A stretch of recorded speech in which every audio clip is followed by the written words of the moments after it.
देखो, आज जो है हम लोग न्यूमेरिकल्स करेंगे। ठीक है, पहला न्यूमेरिकल है। दो कार्स हैं जिनके मासेस M1 और M2 है और वो एक सर्कल में मूव कर रहे हैं जिसकी रेडियाई अलग अलग है R1 और R2। लेकिन उनकी ठीक है। स्पीड्स इस हिसाब से हैं कि दोनों के को एक रिवॉल्यूशन करने में टाइम सेम लग रहा है। तो हमको हम्म। एक्सेशन सेंट्रीपिटल एक्सेशन का रेशियो निकालना है। हम जानते हैं सेंट्रीपिटल एक्सेशन फॉर्मूला होता है V² बाई R। ठीक है, लेकिन यहाँ पे हम्म। वेलोसिटी नहीं दे रखी है। रेडियस तो दे रखी है लेकिन वेलोसिटी नहीं दे रखी है। तो वेलोसिटी को हम लिख सकते हैं कि भाई जब कोई बॉडी सर्कुलर मोशन कर रही होगी, ठीक तो है, उसका डिस्टेंस तो टोटल जो है वो हाँ, तो ये टोटल डिस्टेंस ट्रेवल करेगी 2 पाई आर, टू ये पाई में। टू हाँ। पाई आर और इसको टाइम लग रहा है टी, यहाँ कहा गया है। टी तो वी की जगह हम पर टू यार pi by R T by हो टी जाएगा। लिख दें। तो फोर ये हो पाई जाएगा four R pi square R R square square T by square R इन टी। आर। एक आर का जाएगा। हम्म।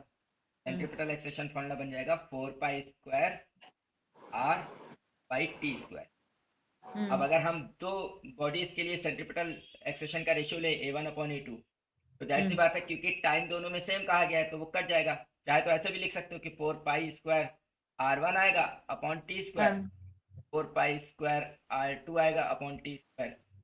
तो जो चीज़ें सेम है वो कट जाएंगी तो R1/R2 सीधे आ जाएगा। ठीक है ना? क्लियर है? ये आंसर है। हाँ। फिर ये कह रहा है क्वेश्चन सेकंड, कह रहा है एक व्हील है साइकिल का, उसका रेडियस है 4 मीटर और वो 1 रिवोल्यूशन कंप्लीट करता है 2 सेकंड में।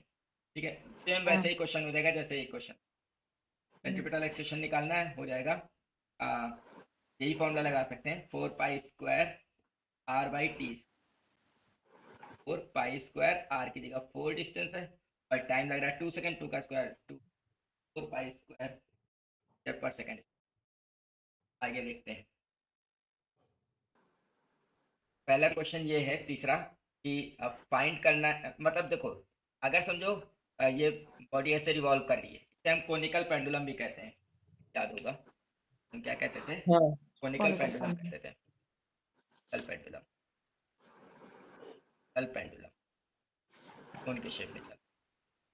तो अगर हम्म। कोनिकल पेंडुलम है ये, तो इसमें कहा गया है कि अगर ऐसे ये रिवॉल्व कर रहा है तो आपको बताना है कि इस पे लगने वाले वेरियस फोर्सेस, इस मास पे लगने वाले वेरियस फोर्सेस कैसे रिप्रेजेंट होंगे। इनमें से कोई एक क्वेश्चन है। ठीक है, हम्म। विद रिस्पेक्ट टू जहाँ पे जो ऑब्जर्वर है, ठीक है ना, जो ऑब्जर्वर है, ठीक है, वो खुद मतलब उसके वो ऑब्जर्वर जो है ना उसके रिस्पेक्ट में ये मास रेस्ट पे है। यानी इसका मतलब ये हो गया कि ऑब्जर्वर मास पे है। अब देखो, अगर ऑब्जर्वर मास पे है तो जो ऑब्जर्वर है वो तो एक रोटेटिंग फ्रेम पे है तो उस पर स्यूडो फोर्स लगेगा। उस पर सेंट्रीफ्यूगल फोर्स बाहर क्यों लगेगा? ठीक है, हम्म। और टेंशन तो इसमें ऐसे लग ही रहा होगा और इसका वेट नीचे की ओर लग रहा होगा। इसलिए सी ऑप्शन सही है। ठीक है, फिर फोर्थ क्वेश्चन देखते हैं। फोर्थ क्वेश्चन में कह रहा है ये एक्स वाई प्लेन है, मान लेते हैं। एक्स एक्सिस है, वाई एक्सिस है, एक्स वाई प्लेन है और इसमें एक सर्कल ऐसे सर्कुलर मोशन में बॉडी रिवॉल्व कर रही है। ठीक, अब इन्होंने क्या कहा है कि कांस्टेंट स्पीड से रिवॉल्व कर रही है। ठीक है, जब ऑब्जेक्ट -2 मीटर पे था, यानी कि यहाँ पे -2 यहाँ पे होगा। जब ऑब्जेक्ट यहाँ पे था तो उसकी स्पीड जो थी वो 4 मीटर पर सेकेंड थी, -J डायरेक्शन में, यानी कि इस डायरेक्शन में स्पीड थी 4 मीटर पर सेकेंड। और -J कह रहा है ना, तो इसका मतलब इस हम्म। डायरेक्शन में थी। अब इन्होंने कहा है कि what is the object acceleration, object का एक्सेशन बताना है जब ये 2 मीटर पे आ जाएगा। यानी कि 2 मीटर पे जब ये आएगा, अगर ये अरे रेडियस हाँ 2 है लगे। तो 2 मीटर वाई पे जब ये आएगा तो एक्चुअल में ये पार्टिकल यहाँ आ जाएगा, आ जाएगा। हम्म। और जब ये पार्टिकल यहाँ पे होगा तो इसका वेलोसिटी इस डायरेक्शन में होगा हाँ। हम्म। और सेंट्रीपिटल एक्सेशन इस डायरेक्शन में लग रहा होगा। तो हम्म। जो सेंट्रीपिटल एक्सेशन है वो तो V² बाई R से आएगा ही, हाँ। लेकिन हमको वेक्टर फॉर्म में निकालना है तो इसका वेक्टर डायरेक्शन -J होगा, ना कि -I। ठीक है, अच्छा, हमने वेलास्टिक डायरेक्शन ले ली। ठीक है, देख के रखो ना। ठीक है, तो ये डायरेक्शन हो जाएगी तो इसको सॉल्व कर लेंगे। V²बाई R यानी कि 4 का स्क्वायर वो बाई वेलासिटी आर वाला है 2 डायरेक्शन लगा दिया ना मैंने। और -J का है। एक बेसिक सा कंसेप्ट भूल गए कि सेंट्रीपिटल एक्सीलरेशन हमेशा सेंटर की ओर हम लगेगा। बस थोड़ा सा वो घुमाने की कोशिश की गई कि मतलब यहाँ पे दे राइट के राइट। और यहाँ पे पूछा गया है। ठीक ठीक ठीक। अगला क्वेश्चन देखते हैं। तो एक रोड है, ये रोड है ना। हम्म। इस रोड का जो रेडियस है वो कैपिटल R है और इसमें बैंकिंग ऐसे है कि यहाँ पे जो आउटर वाला है वो H हाइट ऊपर उठा हुआ है। हम्म। गाड़ी इस पे ऐसे आ रही है, ठीक है, बी स्पीड से मान लेते हैं। हमें बताना है मतलब सामने की ओर, तो हमें बताना है कि इस एच की वैल्यू क्या होनी चाहिए कि विड्थ बी है रोड की। तो अगर ये एंगल हम्म थीटा है तो टैन थीटा हम्म फॉर्मूला होता था बी वी स्क्वायर स्क्वायर अपन बाई आएगी। आर जी, था ना, हम्म बस आर स्मॉल, अच्छा, ठीक ठीक, ये और बस तुम्हारे टैन क्लास थीटा में। की जगह एच अपॉन बी और रख देते हैं। Okay, I have had the class but आ नहीं रहा था एच मुझे। Equal to B square B by R G हो जाएगा। ये तो कल ही बता दिया था कि इस हाँ क्वेश्चन में यार। बस कभी कभी टैन थीटा दे देता है, ठीक है? हम्म इस क्वेश्चन में क्या करेंगे, इस क्वेश्चन में देखो यहाँ पे ये है कि ये कांस्टेंट स्पीड से जाएगा, और इसकी स्पीड देखो होता होगा ये कि इस पॉइंट तक देखो, इस पॉइंट तक इसकी स्पीड कांस्टेंट रहेगी, ठीक है? अब इसमें हॉरिजेंटल स्पीड है, जब ये यहाँ पे आके यहाँ पे आ जाएगा तो हॉरिजेंटल स्पीड इसकी ना वी बनी रहेगी, लेकिन एक accession due to gravity G नीचे की ओर काम कर रहा होगा। इस जी हम्म की वजह से इस वी में कोई असर नहीं आएगा क्योंकि जी और वी एक दूसरे के परपेंडिकुलर, ठीक ठीक है? है। लेकिन इस जी की वजह से एक और वेलोसिटी जनरेट हो जाएगी जो कि वाई डायरेक्शन में होगी। हम कह सकते हैं एक और वेलोसिटी वी वाई जनरेट होगी, ये जनरेट होगी, मतलब पहले नहीं थी, पहले यहाँ पे वी वाई जीरो था, लेकिन अब यहाँ पे ये नॉन जीरो हो जाएगा, ठीक है? और ठीक है। ये वेलोसिटी कांस्टेंट रहेगी, जिसकी वजह से हम्म, इसमें ओवरऑल स्पीड वी जो हो जाएगी ना, मतलब वी डैश कह दो, वो वी से बड़ी हो जाएगी, मतलब पहले से स्पीड बढ़ जाएगी, ठीक ठीक है? है। तो ये स्पीड बढ़ेगी। अब इस रीजन में देखो, इस रीजन में ये कांस्टेंट स्पीड से चल रहा है, जबकि इस रीजन में ये इंक्रीज स्पीड से चल रहा होगा क्योंकि इसकी स्पीड वी डैश हो गई है, तो इस रीजन में ये वी डैश स्पीड से चल रहा होगा। फिर जब ये ऊपर जाएगा तो इसकी स्पीड भले ही कम होगी, लेकिन इसकी इसकी हॉरिजेंटल स्पीड में कोई चेंज नहीं आएगा, ठीक है ना? तो यहाँ पे जो आगे जाएगा ना, तो यहाँ से देखो, यहाँ से स्पीड सेम है, यहाँ और यहाँ की स्पीड सेम है, ठीक है? यहाँ पे स्पीड कम हो रही है लेकिन फिर भी स्पीड वही रहेगी, मतलब कम हो रही होगी, यहाँ पे स्पीड कम हो रही होगी, लेकिन कम होते होते तब भी ये स्पीड जो इतनी है ना वी, उससे ज्यादा ही होगी, और यहाँ तो ज्यादा दिख ही रही है, ठीक है? ठीक है, तो ओवरऑल हम ये कह सकते हैं कि टू वाले की average speed through out the motion ज्यादा है, क्योंकि इसकी एवरेज स्पीड भी है जो कि कांस्टेंट है, और इसलिए इसको ज्यादा टाइम लगेगा यहाँ तक पहुंचने में और इसको कम टाइम लगेगा। सेम केस इस क्वेश्चन को ऐसे भी पूछता है कि कौन पहले पहुंचेगा यहाँ पे, तो टू वाला पहले पहुंचेगा। क्लियर है? ओके, नेक्स्ट क्वेश्चन देखो। इसको tan थीटा वाला तो लगा के नहीं करते हैं वो। हाँ देखो हम करते हैं, ने कहा है हाँ कि मान लेते हैं ये हमारी एक्स एक्सिस है और ये वाई एक्सिस है, ठीक है? और एक इस शेप का हमारा वायर है, का शेप है वाई इक्वल टू के एक्स स्क्वायर, और इसमें कोई बीड यहाँ पे पड़ी थी, मान लेते हैं यहाँ पे पहले बीड थी। अब जब हमने इसको ए एक्सेशन से इधर की ओर खींचा, ठीक है, तो इस पे सूडो फोर्स लगेगा ना बीट पे, तो वो जब अपना सूडो ऊपर की फोर्स तरफ लगेगा होगा। तो बीट पीछे की ओर जाएगी, लेकिन क्योंकि बीट इस वायर में पड़ी हुई है तो ये बीट यहाँ हम्म से मतलब पीछे ऐसे नहीं जाएगी, ये ऐसे उठ जाएगी, यहाँ आ जाएगी मान। हम्म अब हमको यही बताना है कि ये कितनी हाइट पे आ गई है, यानी ये वाई बताना। क्लियर है? ओके देखो हम्म इस समय इस पे सूडो फोर्स इस डायरेक्शन में लग रहा है ma, ठीक है का वेट mg नीचे की ओर लग रहा होगा, हम्म और इस पे एक नॉर्मल रिएक्शन लग रहा होगा n, हम्म रिएक्शन कह दो कैपिटल R, ठीक है? हम्म अब देखो इस पॉइंट पे जब जो है, जो ये बीड है ना, वो फोर्स भले इस पे इधर लग रहा है लेकिन ये इस डायरेक्शन में मूव नहीं कर सकती, ये मूव ऐसे नहीं टेंजेंशियली अपवर्ड ही करेगी, करेगी, हम हाँ। वायर के अलॉन्ग करेंगे। हाँ, तो ये जो इसका जो मोशन हो रहा होगा ना, ये इस टेंजेंट के अलॉन्ग हो रहा होगा, इसके अलॉन्ग, हम्म ठीक है? तो मान लेते हैं ये एंगल अगर थीटा है, ठीक है, तो ये एंगल हम्म 90 होगा, और ये एंगल कितना आ हम्म जाएगा, थीटा ही 90 आ माइनस जाएगा। थीटा आ जाएगा। बोलो। ओके अब अगर हम इस mg को रिजॉल्व करें तो हमें मिलेगा इस डायरेक्शन में mg cos 90 माइनस थीटा मिलेगा ना। बोलो, इस mg को अगर इस डायरेक्शन में रिजॉल्व करें तो हमें मिलेगा mg cos 90 माइनस थीटा, और इस ma को अगर हम यहाँ पे रिजॉल्व करें तो हमें ऊपर की डायरेक्शन में मिलेगा ma cos थीटा। अमन हाँ, अच्छा 180 अच्छा ठीक ठीक समझ में आ गया ठीक है। अब देखो ये जो ma cos थीटा ऊपर की ओर है, और जो M G sine cos 90 minus theta, ये दोनों एक दूसरे को बैलेंस करेंगे तब यहाँ पे रुकी रहेगी। M a cos theta equal to होना चाहिए m g cos 90 minus theta, ठीक है। एम एम कट जाएगा, a cos theta equal to हो जाएगा ई साइन थीटा, हो जाएगा ना। तो यहाँ पे tan थीटा का वैल्यू हो जाएगा, साइन के नीचे कॉस ले आए और ए बाई जी आ जाएगा, ये आ जाएगा।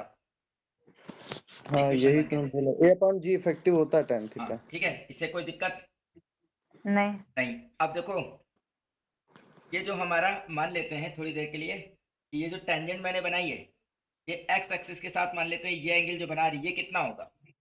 अगर ये थीटा है तो क्या ये एंगल 180 माइनस थीटा नहीं होगा, हाँ। ठीक है। और हम जानते हैं कि जो स्लोप होता है तो फॉर्मूला क्या होता है, स्लोप का फॉर्मूला होता है tan theta theta. With positive x axis, तो tan पाई हम्म। माइनस थीटा होगा स्लोप। और स्लोप का दूसरा फॉर्मूला होता है dy बाई डी एक्स, याद है कि नहीं याद है, बोलो, ठीक है अच्छा कर रहे थे लेकिन हमको लगा एक ना। गलत कर तो रहे यहाँ पे आ जाएगा minus tan theta equal to dy by D X, कितना हो जाएगा, तो differentiate dy by D X आ जाएगा हमारा टू 2kx, के आ जाएगा, एक्स। आ जाएगा ना, ठीक है। हाँ। तो यानी कि tan थीटा की जगह हम माइनस 2kx लिख सकते हैं, पुट इन वन में रख दो, ठीक है।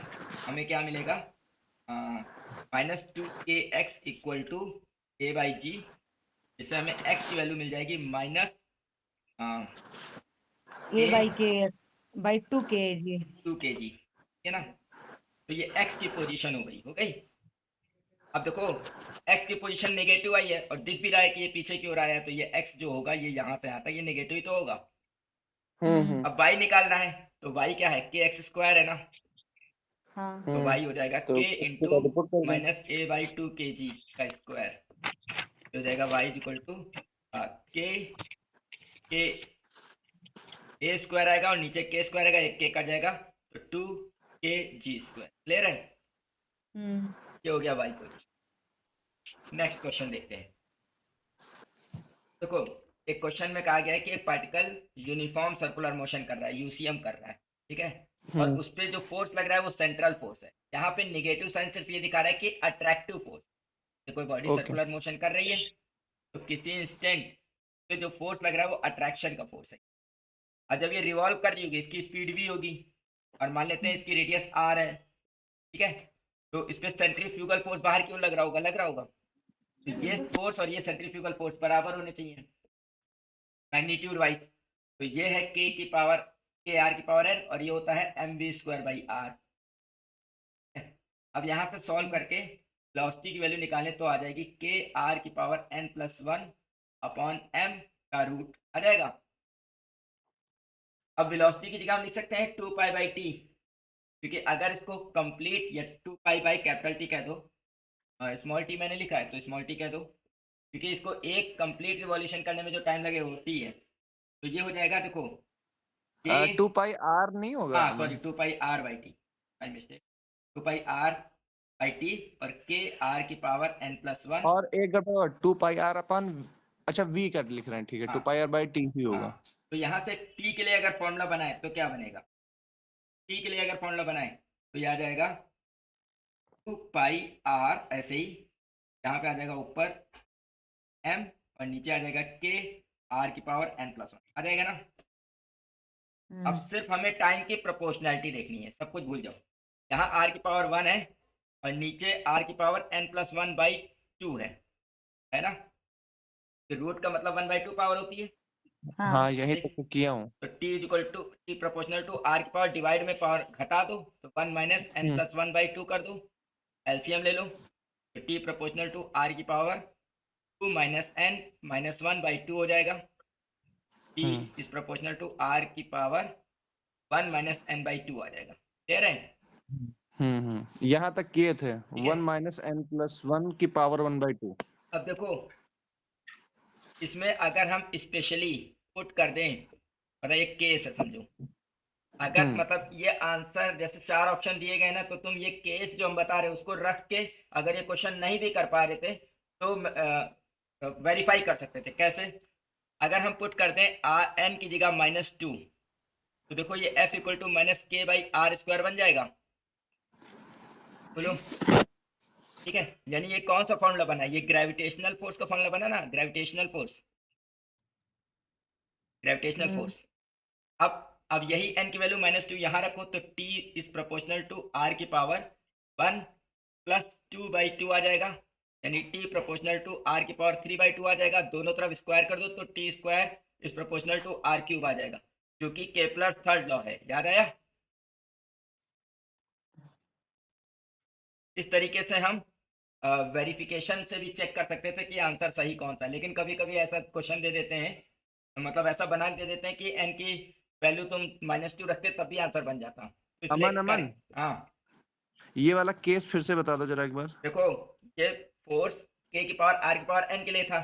अगर हम हाँ n हाँ की जगह -2 रख दे तो देखो फोर्स ये बन जाएगा। ओके। और ये देखो Gm1m2/r², ग्रेविटेशनल फोर्स जैसा फॉर्मूला नहीं है? हाँ हाँ ठीक है, तो ग्रेविटेशनल फोर्स के लिए, अगर ग्रेविटेशनल फोर्स ये, अच्छा n की वैल्यू यही यहाँ पे रखें तो टाइम पीरियड के लिए ये फॉर्मूला बनना चाहिए, और ये केपलर थर्ड लॉ है, हम्म यानी कि केपलर थर्ड लॉ इससे डेराइव हो रहा है ना, हम्म तो इसका मतलब ये है कि ये वाला फॉर्मूला सही होना चाहिए। हम्म, ठीक है, और इससे एक और चीज पता चलती है। देखो हम लोग क्या समझते हैं कि डेरिवेशन से क्वेश्चन कैसे बन सकता है, अगर ऑब्जेक्टिव क्वेश्चन है, ऑब्जेक्टिव पेपर है, तो डेरिवेशन से कैसे आ सकता है।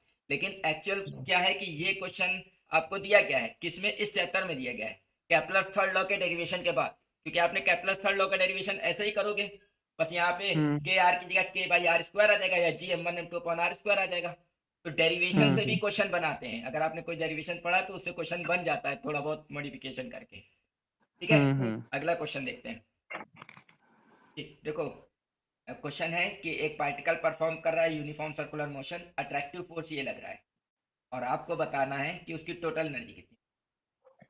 तो फोर्स का फॉर्मूला क्या होता है, -du/dr होता है। हम्म F इक्वल टू हो जाएगा -2, और ये माइनस रखेंगे तो प्लस हो जाएगा TDR ऑफ r की पावर -2, ये आ जाएगा F इक्वल के माइनस अपन 2 k 68। बाई 2r³ टू आ जाएगा, हम्म, -k/r³। अब ठीक। हम इस फोर्स को सेंट्रीफ्यूगल फोर्स के बराबर ले लेंगे जैसे पीछे लिया था, लेकिन अब हम्म फोर्सेस को बराबर ले लेना, देखो ये अंदर की ओर है और सेंट्रीफ्यूगल फोर्स बाहर की ओर है। जब हम दोनों को हाँ बराबर ले ही रहे हैं तो हमें डायरेक्शन लेने की जरूरत नहीं है। ठीक है, ठीक। तो हम ये कह सकते हैं कि k/r³ इज इक्वल टू होना चाहिए mv m v square square by by r. R. यहाँ से mv स्क्वायर की वैल्यू अगर सिर्फ निकालें तो आ हाँ जाएगी k/r के स्क्वायर, बाई आर स्क्वायर और काइनेटिक 1/2 एनर्जी होती दोनों है साइड हाफ mv मल्टीप्लाई कर दो। स्क्वायर। हम्म यहाँ mv स्क्वायर की वैल्यू डायरेक्ट रख लो तो k की वैल्यू आ जाएगी k/2r²। हम्म अब देखो यार कंफ्यूज ना होना कि ये k है और ये k काइनेटिक, तो काइनेटिक एनर्जी को चाहे t से लिख दो, कभी कभी काइनेटिक एनर्जी t से भी तो लिखते हैं, t हाँ, से लिख लेते हैं। टोटल ये एनर्जी निकालनी यूके है लिख E, दो। q प्लस t हो जाएगा, जीरो आ जाएगा, हम्म क्योंकि पोटेंशियल एनर्जी की का आंसर है हम्म टोटल एनर्जी जीरो है। हम्म अगला करते हैं। एक पार्टिकल स्टार्ट होता है, उसका मास है 10 ग्राम, ठीक है, मान लेते हैं हम्म सर्कुलर मोशन। ठीक है, हम्म, पार्टिकल मान लो यहाँ से स्टार्ट होता है 10 ग्राम मास ठीक है। का, रेडियस आपको दे ही रखा है आर की वैल्यू। ठीक है, आर की हम्म वैल्यू दे रखी है 6 पॉइंट। तो उन्होंने कहा है कि सेंटीमीटर। जब ये स्टार्ट होता है तो जाहिर सी बात है स्टार्ट होते समय इसका इनिशियल एंगुलर स्पीड कितना रहा होगा, जीरो रहा होगा। जीरो। अब हम्म जब ये स्टार्ट होता है तो इसमें कुछ टेंजेंशियल एक्सेशन लग रहा है 80, उसी हम्म टेंजेंशियल एक्सेशन को पूछा गया है यहाँ। और ओके। ये कहा गया है कि अगर 2 रिवॉल्यूशन खत्म होने पे उसमें जो काइनेटिक एनर्जी डेवलप होती है के, वो है 8 × 10⁻⁴। ठीक, तो अगर हम हम्म पूछें कि 2 रिवॉल्यूशन के बाद इसके अंदर वेलोसिटी कितनी है या स्पीड कितनी है, kinetic energy hmm equal to half mv square से, है ना, यहाँ पे जो हम्म v आएगा वो होगा speed of particle after 2 revolution के बाद इसका स्पीड होगा। हम्म ठीक है, काइनेटिक एनर्जी दे रखी है 8 × 10⁻⁴ इक्वल टू हाफ, मास कितना दे रखा है 10 10 ग्राम ग्राम में है तो किलोग्राम में कर लेते हैं। -2 कर दो। वेलोसिटी तो यहाँ पे 10⁻⁴ आएगा, इधर डिवाइड हो जाएगा, ये 16, यानी v इक्वल टू हो जाएगा 16 × t² इक्वल टू 16 × 10⁻²। ये सॉल्व हो जाएगा, v इक्वल टू 4 × 10⁻⁻1 आ जाएगा। हम्म अब हम जानते हैं v equal to r omega है, तो इससे जो हाँ ओमेगा आएगा वो हमारा एंगुलर स्पीड होगा आफ्टर 2 रिवॉल्यूशन, एंगुलर स्पीड ठीक है। आफ्टर 2 रिवॉल्यूशन, क्योंकि यहाँ पे जो हम्म स्पीड है ना टी, वो आफ्टर 2 हम्म रिवॉल्यूशन स्पीड है। टी हमको हम्म पता ही हो गया 4 इंटू 10⁻⁻1 है, तो आर कितना है हम्म 6.4 इंटू ओमेगा, फिर ओमेगा आ जाएगा हम्म हमारा 0.4/6.4। ठीक है, तो ये हो जाएगा 1/16 आ गया एक ओमेगा। मिनट यहाँ अमन, हम्म। यहाँ पे जो आपका वो आर है वो सेंटीमीटर में है। हाँ सॉरी, ध्यान नहीं दिया मैंने। आर सेंटीमीटर में है, तो 10⁻2 और आएगा, हम्म। ये हो जाएगा 10⁻2, यानी ये हो जाएगा ऊपर 100/16। ठीक है ना, हम्म तो सॉल्व करके हो जाएगा 25/4 हम्म मीटर पर, सॉरी मीटर पर रेडियन पर। सेकंड। ठीक है ना, पर हम्म। सेकंड। अब हमें निकालना है 80, तो पहले हम अल्फा हाँ। निकाल लेते हैं। Omega equal to omega naught plus alpha t होता है इक्वेशन ऑफ रोटेशन से। हम्म ठीक है ना, लेकिन हाँ यहाँ हाँ पे टाइम तो दे नहीं रखा है, दो रिवॉल्यूशन हाँ कहा हाँ गया है, तो तीसरी वाली इक्वेशन लगा लेते हैं। Omega square equal to velocity. Omega naught square plus 2 alpha theta. हाँ ओमेगा अल्फा स्क्वायर, थीटा। हाँ ओमेगा स्क्वायर हो जाएगा ये इसका स्क्वायर 625/16, ये तो जीरो है, प्लस 2 अल्फा पता करना है, और थीटा दो हम्म रिवॉल्यूशन हो गए ना, तो 2 × 2 पाई हो जाएगा, हम्म। तो अल्फा आ जाएगा हमारा 6 2। थीटा की जगह पे 2 पाई कर लो। हाँ लिख तो दिया, नहीं थीटा क्या, टू अरे इंटू टू टू पाई पाई 2 पाई 4 पाई हो जाएगा। हाँ भाई 2 × 2 पाई हो जाएगा, ठीक है ना। हम्म। ये टू ये वाला, और अल्फा ऐसे ही, और थीटा की जगह 2 × 2 पाई, क्योंकि दो रिवॉल्यूशन हो रहे हैं। हम्म। तो यहाँ पे आ जाएगा 16 के डिवाइड में 2 × 4 2 × 8, 8 पाई आ जाएगा। अब हमें हम्म 80 निकालना है, जो कि होता है आर अल्फा होता है ना, हाँ से कर लो आर से मल्टीप्लाई। आर कितना है 6.4 इंटू 10⁻², और अल्फा है 625/3 8 और पाई, सॉल्व कर लेंगे आंसर आ जाएगा। तो देखो 16 4 × 64 हो जाएगा, पॉइंट से नीचे ऐसे कर लोगे ना सॉल्व इसको, अब तो हो जाएगा। क्या आंसर आ जाएगा। यहाँ यहीं पे फंस रहा था मेरा, जो ये इक्वेशन लगा है ना, हम्म, तो टाइम नहीं था, तो वही हम सोच रहे वेलोसिटी कैसे टाइम निकालें। ये वाला भी लगा सकते, और नहीं फर्स्ट, हाँ ठीक है कर सकते हैं, है ना। अगला करते हैं, ठीक। जैसे एक बॉडी सर्कुलर, यहाँ पे इन्होंने कहा है कि ये मान लेते हैं स्किन है, और इससे 1 मीटर हम्म दूरी पर, ठीक है, कोई पार्टिकल रिवॉल्व कर रहा है, मूव कर रहा है। जब वो मूव कर रहा है, तो ऐसे मूव कर रहा है कि उसका आर थीटा के साथ चेंज हो रहा है, मतलब जैसे जैसे ये इसका ये आगे जा रहा है ना, जैसे जैसे इसका एंगल चेंज हो रहा है, वैसे वैसे इसका आर भी चेंज हो रहा है। क्या ये जो आर हम्म है ये भी चेंज हो रहा है, मतलब ये ऐसे, मतलब ये सर्कुलर मोशन नहीं है, ये एक तरीके से स्पाइरल मोशन है, आर चेंज हो स्पाइरल रहा है। मोशन ठीक है ना, मान लेते हैं ये ऐसे जा रहा है, ठीक है। तो जब ये एंगल थीटा ट्रेवल करेगा, ये स्मॉल एंगल जब ट्रेवल करेगा डी थीटा, ठीक है ना, तो हम्म उसमें इसकी रेडियस में भी कुछ चेंज आएगा, आएगा ना। और मान हम्म लेते हैं ये जो डिस्टेंस ट्रेवल करेगा ये डीएस होगी, होगी। हम्म अब देखो, जो इस डायरेक्शन में वेलोसिटी होगी इसे टेंजेंशियल वेलोसिटी कहेंगे, इस डायरेक्शन में जो वेलोसिटी होगी उसे क्या कहेंगे, टेंजेंशियल वेलोसिटी, है ना, सॉरी वीटी, ये क्या कह सकते हैं, वी टी। वीसी, है ना, सॉरी वीटी। और जो हम्म रेडियस के अलॉन्ग वेलोसिटी होगी वो कौन सी होगी हमारी, रेडियस के लॉन्ग, हाँ वो रेडियल ब्लॉक। रेडियल वेलोसिटी होगी, है ना, तो इस डायरेक्शन में जो वेलोसिटी होगी वो वी आर होगी। हम्म ठीक है, अब देखो जब स्टार्ट हुआ होगा मोशन ना, जस्ट स्टार्ट, जब थोड़ा ही सा मोशन हुआ होगा, उस समय हम्म वीटी, और देखो यहाँ पे वीटी और वीआर तुम्हें कुछ एंगल पे दिख रहे हैं, लेकिन एक्चुअल हाँ में हाँ वीआर और वीटी के बीच में जो एंगल है, वो ठीक है, 90 डिग्री। वो 90 डिग्री है। क्यों, क्योंकि जैसे ही ये स्टार्ट हुआ होगा, जैसे ही ये स्टार्ट हुआ होगा, तो हम्म टेंजेंशियली हल्का सा मोशन किया होगा, है ना, तो मैं वेलोसिटी हम हम्म ऐसे मानेंगे, वीटी इस डायरेक्शन मानेंगे और वीआर इस डायरेक्शन मानेंगे, क्लियर है। हम्म अब इन दोनों का जो रिजल्टेंट वेलोसिटी है वी, उसका किससे एंगल बताना है, टेंजेंशियल से ये एंगल बताना है, ठीक हम्म है। ओके, अब क्वेश्चन समझ लिया हमने। अब देखो दिया हुआ है d r by d theta equal to r, दिया है, आर। इसे इक्वेशन 1 कह देते हैं। अच्छा, हम्म हम जानते हैं कि जो है एस इक्वल टू क्या होता है, आर थीटा होता है, तो d s hmm equal to क्या आर डी थीटा नहीं होना चाहिए, ठीक है, तो s equal to r d theta होना चाहिए, ठीक है, हम्म या एस इक्वल टू क्या होना, तो यहाँ से डी थीटा का वैल्यू क्या आ जाएगा, डी का थीटा वैल्यू को dr by r। S by R आ जाएगा, आ जाएगा डी एस आर, क्या कहते हैं, हम्म आर बाई एस,